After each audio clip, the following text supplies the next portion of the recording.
80માં સ્વાતંત્ર્ય પર્વ નિમિત્તે અંજાર નગરપાલિકા દ્વારા વિવિધ કાર્યક્રમો યોજાયા હતા. નગરપાલિકા પ્રમુખ ધર્મિષ્ઠાબેન ખાંડેકરના હસ્તે ધ્વજવંદન કરવામાં આવ્યું હતું. આ પ્રસંગે ઉપપ્રમુખ પરેશભાઈ માલસત્તર, કારોબારી ચેરમેન પ્રકાશભાઈ લોદરિયા, શાસક પક્ષના નેતા આશીષભાઈ ઉદવાણી સહિત પદાધિકારીઓ, કાઉન્સિલરો અને શહેરીજનો ઉપસ્થિત રહ્યા હતા. આ પ્રસંગે પ્રમુખ ધર્મિષ્ઠાબેન ખાંડેકે શહેરના વિકાસ માટે ડમ્પિંગ સાઇટ પર વેસ્ટ પ્રોસેસિંગ પ્લાન્ટ, ₹1 કરોડના ખર્ચે ચિલ્ડ્રન ટ્રાફિક પાર્ક, નવું મોડેલ ફાયર સ્ટેશન અને પોલીસ ચોકી સહિતના વિકાસ કાર્યોની જાહેરાત કરી હતી. સાથે શહેરની સ્વચ્છતા, પર્યાવરણ જાળવણી અને નગરપાલિકાના વેરા સમયસર ભરવા નગરજનોને અપીલ કરી હતી.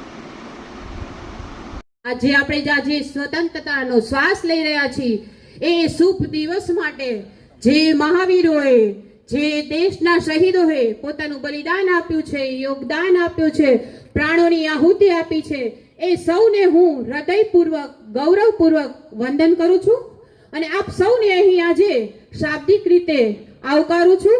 મિત્રો, મોદી સાહેબના સુશાસનમાં અને રાજ્યના મુખ્યમંત્રી ભૂપેન્દ્રભાઈના શાસનમાં, એમના માર્ગદર્શન હેઠળ અંજારની અંદર દેશભક્તિના લોકોના હૃદયમાં જગાડવા માટે જુદા જુદા પ્રોગ્રામોનું આયોજન કરવામાં આવ્યું. એમાંથી એક પ્રોગ્રામ જે હતો તિરંગા યાત્રાનો, એ બહુ સફળ રીતે ઉજવવામાં આવ્યો. અંજારની જાહેર જનતા એક જ સ્થળે ભક્તિના રંગે રંગાઈને ખૂબ મોટી સંખ્યામાં એમણે ફાળો આપ્યો. આવા અનેક પ્રોગ્રામો કરવામાં આવ્યા. બીજું મિત્રો, કે અંજાર નગરપાલિકાની અંદર આપે સૌએ જોયું હશે કે અલગ અલગ કામોનું બધું આયોજન હાથ ધરવામાં આવ્યું છે. જૂના કામો જે હતા એનું વર્ક ઓર્ડર આપવામાં આવ્યું છે.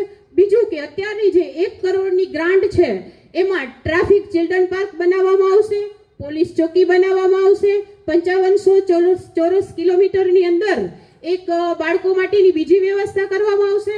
આવા અનેક કામો હાથ ધરવામાં